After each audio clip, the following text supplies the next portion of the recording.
আমেরিকার পলিটিক্যাল করিডোরে ডোনাল্ড ট্রাম্পের একটা গোপন ডাকনাম আছে। জানেন সেটা কি? নামটা হলো ট্যাকো।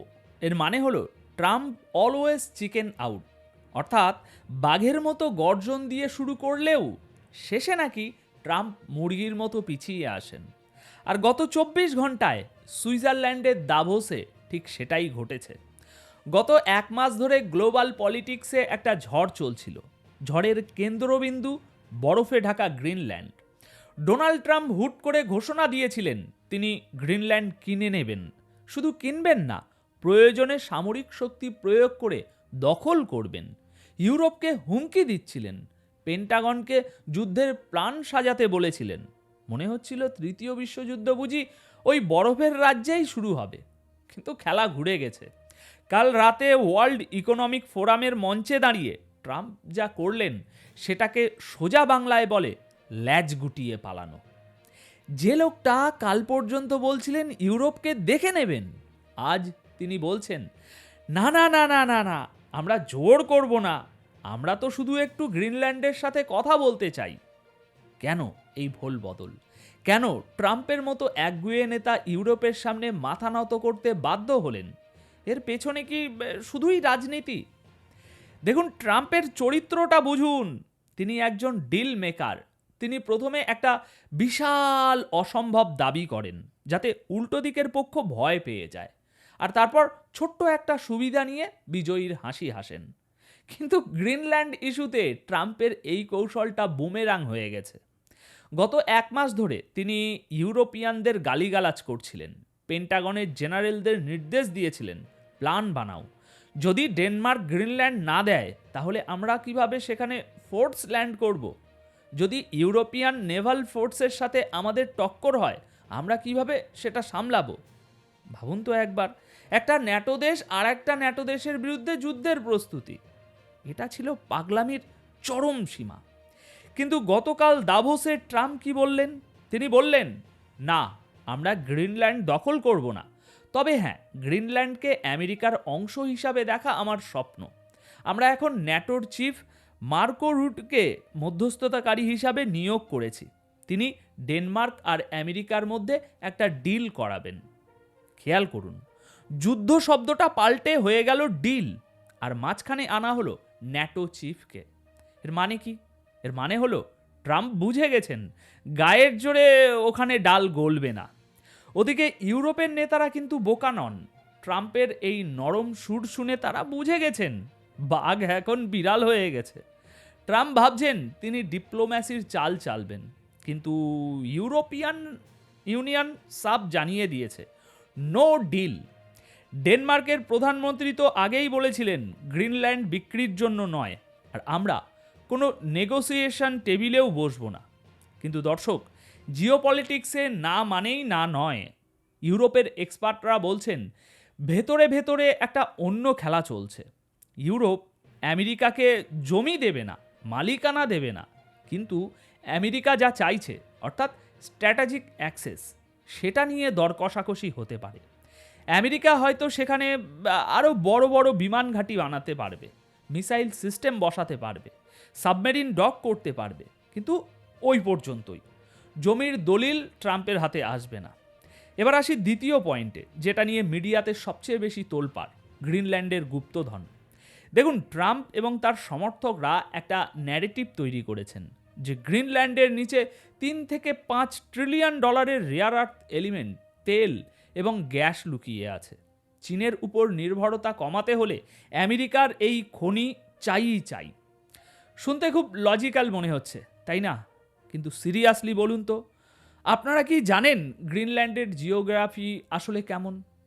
ট্রাম্প বা তার উপদেষ্টারা হয়তো ভাবছেন বরফ খুঁড়লাম আর সোনা বেরিয়ে এলো, কিন্তু বাস্তবতা হলো গ্রিনল্যান্ড আর্কটিক সার্কেলের মধ্যে। সেখানে মাটির উপর যে বরফের স্তর আছে সেটা সাধারণ কোনো বরফ নয়, ওটা গ্লেশিয়াল আইস। বিজ্ঞান বলছে ওই খনিজ সম্পদের উপর প্রায় 2 মাইল, হ্যাঁ ঠিক শুনছেন, প্রায় 3 কিলোমিটার পুরো বরফের চাদর বিছানো আছে। আর এই বরফ লক্ষ বছরের পুরনো এবং পাথরের মতো শক্ত। আজকের দিনে দাঁড়িয়ে মানুষের হাতে এমন কোনো প্রযুক্তি নেই, এমন কোনো ড্রিলিং মেশিন নেই যা লাভজনকভাবে 3 কিলোমিটার বরফ খুঁড়ে নিচ থেকে খনিজ বের করে আনতে পারবে। এটা ওই মঙ্গলে বসতি গড়ার চেয়েও কঠিন কাজ হবে। আচ্ছা, তর্কের খাতির না হয় ধরেই নিলাম আমেরিকা এমন কোনো সুপার টেকনোলজি বানালো যা দিয়ে এই বরফ গলিয়ে ফেলা সম্ভব। ট্রাম্প তো ক্লাইমেট চেঞ্জে বিশ্বাস করেন না, তাই তিনি হয়তো বলবেন গলাও, বরফ গলাও। কিন্তু এখানেই আছে প্রকৃতির নির্মম পরিহাস। যদি গ্রিনল্যান্ডের ওই বিপুল পরিমাণ বরফ গলানো হয় বা সরানো হয় খনিজ বের করার জন্য, তাহলে সমুদ্রপৃষ্ঠের উচ্চতা এতটাই বেড়ে যাবে যে সবার আগে আমেরিকার উপকূলীয় শহরগুলো ডুববে। নিউ ইয়র্ক, ফ্লোরিডা, মায়ামি এগুলো জলের নিচে চলে যাবে। অর্থাৎ যে খনি দিয়ে ট্রাম্প আমেরিকাকে বড়লোক বানাতে চাইছেন, সেই খনি বের করতে গেলে খোদ আমেরিকাই মানচিত্র থেকে মুছে যাবে। কি অদ্ভুত প্যারাডক্স, তাই না? তাহলে ট্রাম্প কেন এই খনির গল্প শোনাচ্ছেন? দেখুন, এটা একটা আই ওয়াশ। তিনি আমেরিকান জনতাকে বোঝাতে চান, দেখো আমি দেশের জন্য কত বড় সম্পদ আনতে চেয়েছিলাম, কিন্তু ওরা দিল না। এটা অর্থনীতির চেয়েও বেশি ইগো আর ভোটের রাজনীতি। তাহলে প্রশ্ন হলো, খনি যদি বের করা নাই যায়, তাহলে ট্রাম্প এত মরিয়া কেন ছিলেন? উত্তরটা হলো অমরত্ব। না, শারীরিক অমরত্ব নয়, ইতিহাসের পাতায় অমরত্ব। আমেরিকার ইতিহাসে দুজন প্রেসিডেন্টের নাম স্বর্ণাক্ষরে লেখা আছে। টমাস জেফারসন, যিনি ফ্রান্সের কাছ থেকে লুইজিয়ানা কিনে আমেরিকার আকার দ্বিগুণ করেছিলেন, আর দ্বিতীয়জন হলেন আব্রাহাম লিঙ্কনের সময়কার সেক্রেটারি অফ স্টেট উইলিয়াম সেওয়ার্ড, যিনি রাশিয়ার কাছ থেকে আলাস্কা কিনেছিলেন। ট্রাম্প নিজেকে এই কাতারে দেখতে চান। তিনি চান আগামী 100 বা 200 বছর পর স্কুলের বাচ্চারা পড়ুক যে প্রেসিডেন্ট ডোনাল্ড ট্রাম্প গ্রিনল্যান্ড কিনে আমেরিকার আয়তন 21% বাড়িয়ে দিয়েছিলেন। এটা তার ইগো। তিনি চান মানচিত্রে আমেরিকার সীমানাটা বড় হোক। তিনি রিয়েল এস্টেট ব্যবসায়ী, জমি কেনা তার নেশা। কিন্তু তিনি ভুলে গেছেন 19 শতক আর 21 শতক এক নয়। এখন চাইলেই টাকা দিয়ে দেশ কেনা যায় না, কারণ সেখানে মানুষ থাকে, তাদের আত্মসম্মান থাকে। আপনারা হয়তো ভাববেন আমেরিকা বিশ্বের সবচেয়ে বড় অর্থনীতি, তাদের কে ভয় দেখাবে? কিন্তু মনে রাখবেন, ইউরোপ এবং আমেরিকার অর্থনীতি একে অপরের সাথে নাড়ির টানে বাঁধা। আমেরিকার বহু বড় বড় কোম্পানি ইউরোপের মার্কেটের উপর নির্ভরশীল। ইউরোপ যদি কাল থেকে আমেরিকান গাড়ি, প্রযুক্তি বা সার্ভিসের উপর চড়া শুল্ক বসায়, অথবা আমেরিকান বন্ড কেনা বন্ধ করে দেয়, তাহলে নির্বাচনের আগে ট্রাম্পের ইকোনমিক গ্রোথ মাটিতে আছড়ে পড়বে। ট্রাম্প ব্যবসায়ী মানুষ, তিনি লাভ ক্ষতির অঙ্কটা কষে দেখেছেন। গ্রিনল্যান্ডের বরফের জন্য নিজের গদি এবং আমেরিকার অর্থনীতিকে ঝুঁকির মুখে ফেলার কোনো মানে হয় না।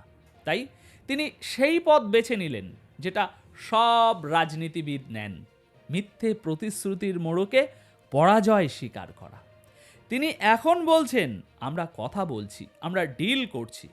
আসলে তিনি জানেন মিলিটারি অপশন টেবিল থেকে সরে যাওয়া মানেই হলো নেগোসিয়েশনে তার আর কোনো জোর রইল না। বন্দুকের নল সরিয়ে নিলে আর কেউ ভয় পায় না।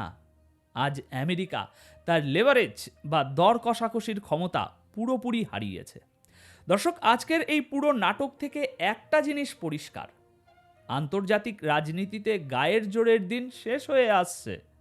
ট্রাম্প হয়তো ভেবেছিলেন তিনি 19 শতকের কায়দায় দেশ দখল করবেন, কিন্তু ইউরোপ তাকে মনে করিয়ে দিল এটা 2026 সাল। লিখে রাখুন, আগামী কয়েক মাসের মধ্যে ডোনাল্ড ট্রাম্প বা হোয়াইট হাউস থেকে একটা ঘোষণা আসবে। তারা বলবে আমরা ইউরোপের সাথে একটি ঐতিহাসিক চুক্তি করেছি। তারা দাবি করবে যে গ্রিনল্যান্ডে আমেরিকা এখন যা খুশি তাই করতে পারবে এবং এটা আমেরিকার বিশাল বিজয়। কিন্তু গভীরে গিয়ে দেখবেন আমেরিকা আসলে নতুন কিছুই পায়নি, শুধুমাত্র আগে থেকে বিদ্যমান কিছু সামরিক অনুমতিকে নতুন মোড়কে বেচা হচ্ছে। ট্রাম্প তার ভোটারদের কাছে নিজেকে বিজয়ী হিসাবে তুলে ধরবেন, কিন্তু বাস্তবে গ্রিনল্যান্ডের মালিকানা ডেনমার্কের হাতেই থাকবে। একেই বলে পলিটিক্যাল অপটিক্স। এখন এ বিষয়ে আপনাদের কি মতামত কমেন্ট বক্সে অবশ্যই জানাবেন। ভালো থাকবেন, সুস্থ থাকবেন। ধন্যবাদ আপনাদের সকলকে।